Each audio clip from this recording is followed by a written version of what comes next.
first time kong gawa ng video na ganito actually.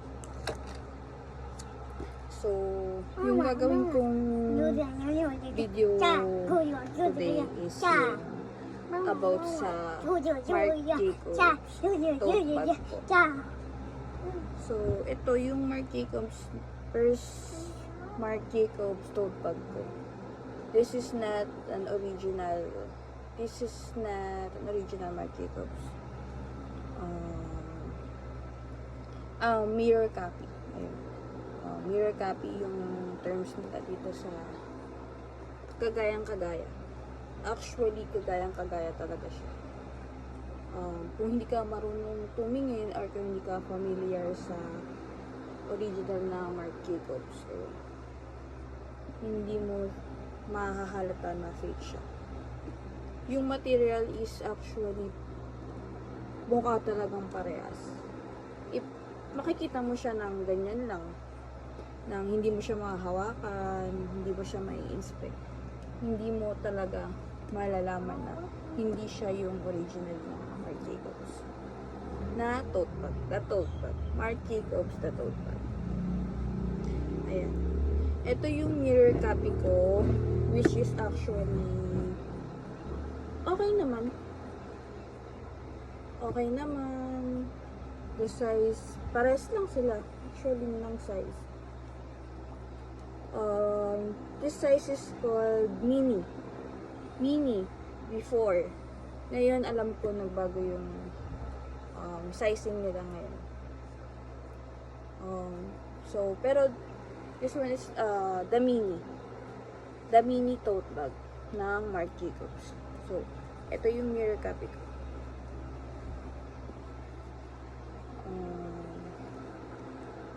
1 year na ata sa akin to, pero bihira ko lang siya magamit kasi bihira lang naman ako walis ng bahay. So, ayan.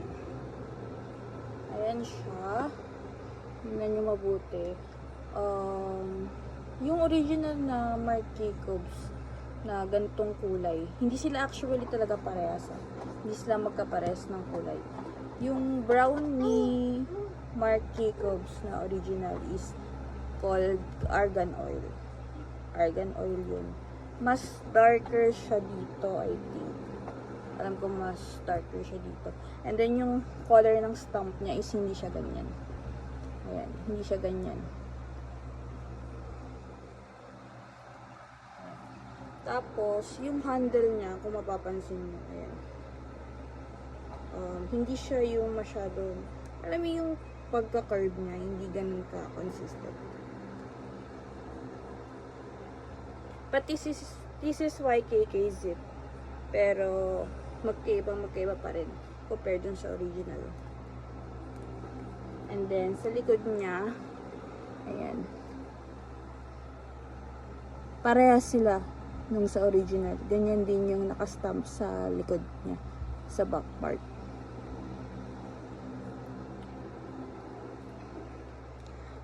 May una akong video na ginawa, pero kasi hindi doon masyadong kita yung, hindi ka napansin kasi hindi nakaharap yung camera.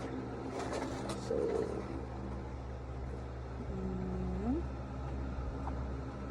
this is actually nice naman. It's actually nice. Kung practical lang, di ba? Go ka na sa mirror copy lang. Kasi sobrang laki ng difference pagdating sa pricing. But, para silang bag. Para sila ng design, para sila ng style. Halos okay naman yung material.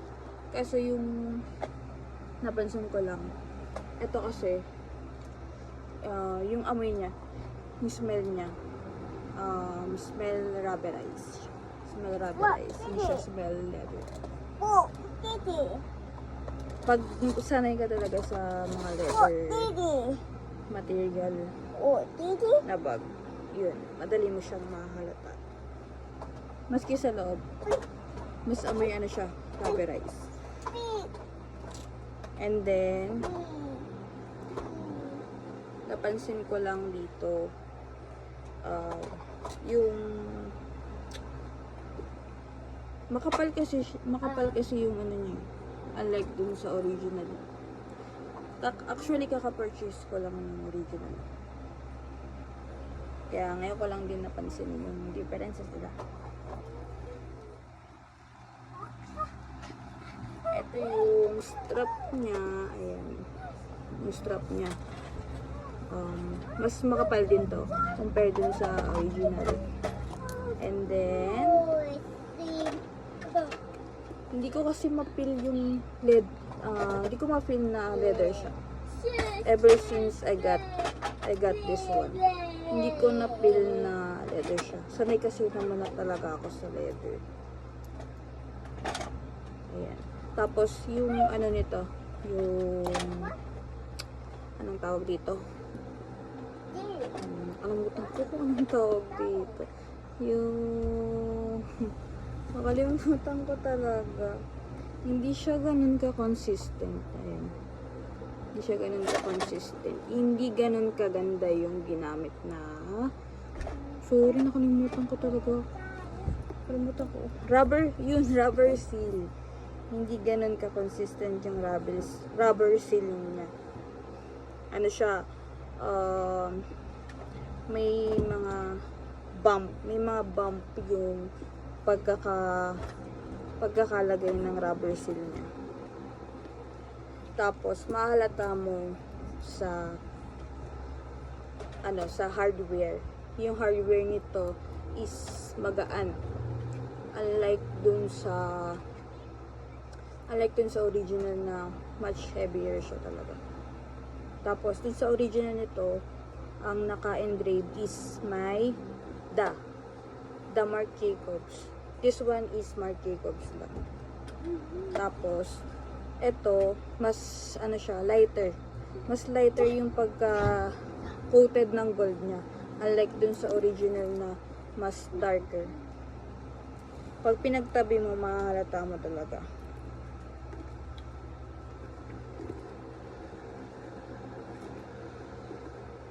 Tapos ito, wala siyang serial number. Wala siyang kung saan siya made. Wala siyang ganun. So, talagang it's fake. Hindi mo talaga masasabing it's original kasi wala siyang serial code.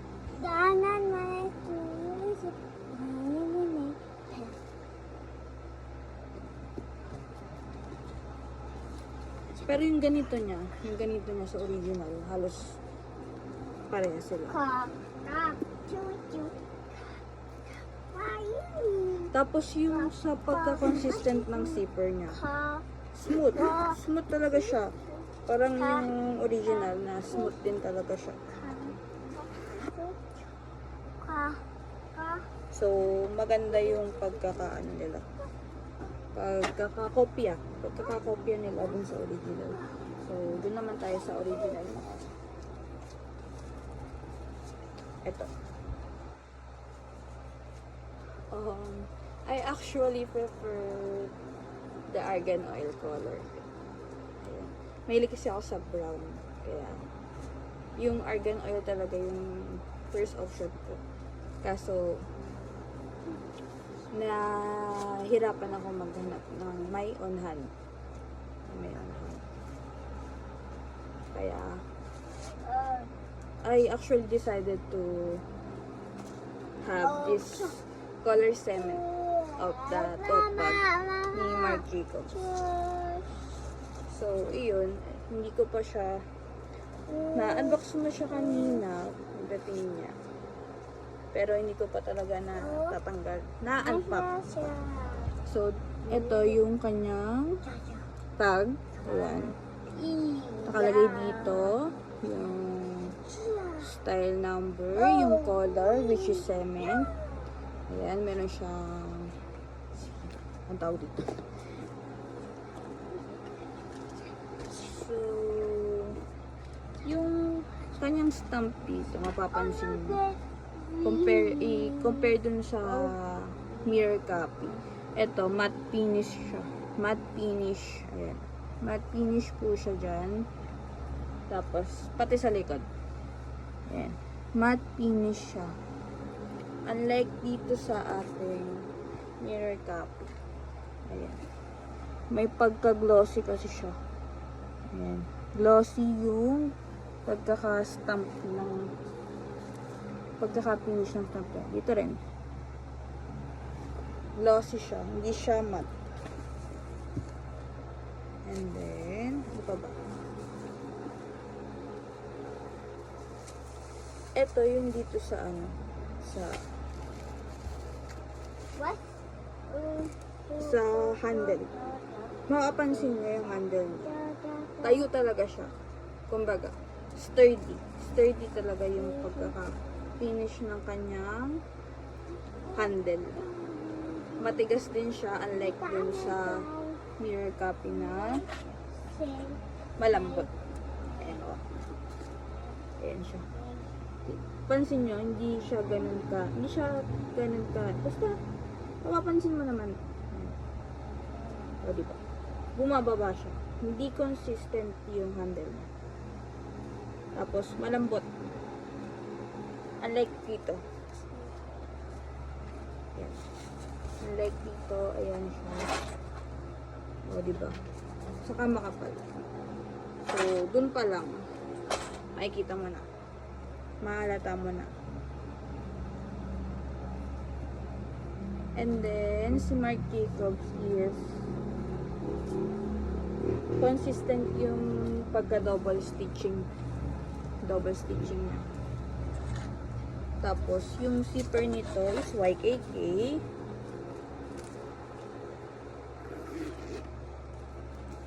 And then, it comes with the care card. Ayan.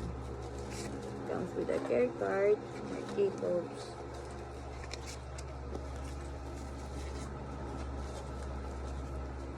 Tapos, ito yung sinasabi ko dun sa mirror copy.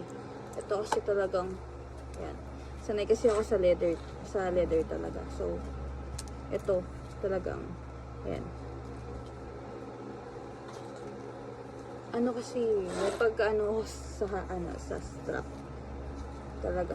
Yung, kasi, siyempre pag maming ano kasi, marami kang dala palagi kapag kasama mo yung anak mo pag aalis ka. So, mas prefer ko talaga yung leather na strap. Kasi, matibay siya. Tapos, ito, yung consistent ng rubber seal nito, as in, talaga ang ganda. Walang bumping.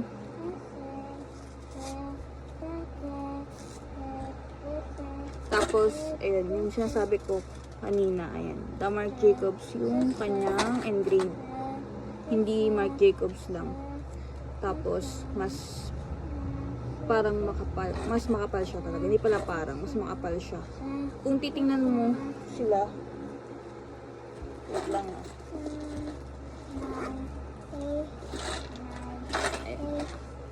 Kung titingnan mo sila, ayan, yung shape, ayan, halos parehas, diba? Mapansin mo. Kaso dito, ayan, dito sa leather dito, manipis siya. Manipis yung, ayan, yung ganyan. Dito, makapal. Saka yung consistent ng pagkakaano. Tinan mo. This one is an edit. Ito, tinan mo. O, diba? This one is much heavier. Ito, lighter lang siya. Lightweight. Tapos, basta mahalata mo eh. Unlike dito. So, ayan. Mas makapal siya. Ayan. Pero, magka-shape sila. Mas makapal. And then, mas darker to.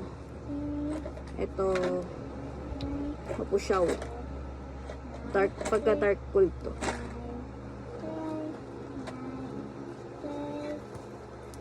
Tapos, ano ba? Yung yung amoy nito sa loob is leather. Leather na leather. Yung amoy niya. Hindi masakit sa ilong. Isa kasi, masakit. Basta masakit sa loob. Isa. Tapos, yung loob nito, ayan. And then, ayan. Ito, Marc Jacobs siya dyan. Tapos, nakalagay, full grain leather. Ganito rin yung isa. Ganyan din siya. Pares sila. Wala lang is yung, ito. Ayan. Yung kanyang code. Yung kanyang code, yung serial number, yun. Tapos kung saan siya made.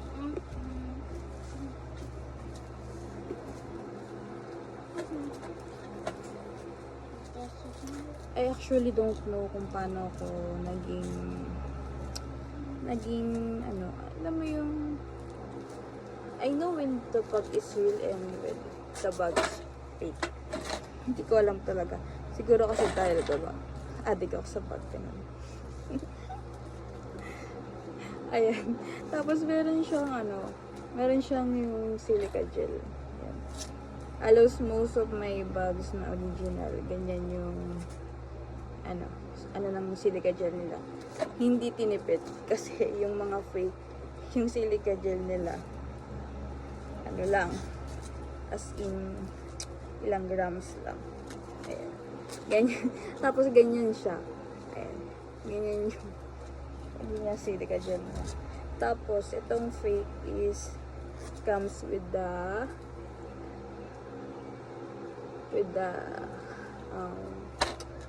care card na ganito. Na, ano tawag dito? Kalimutan ko. Basta. Pero,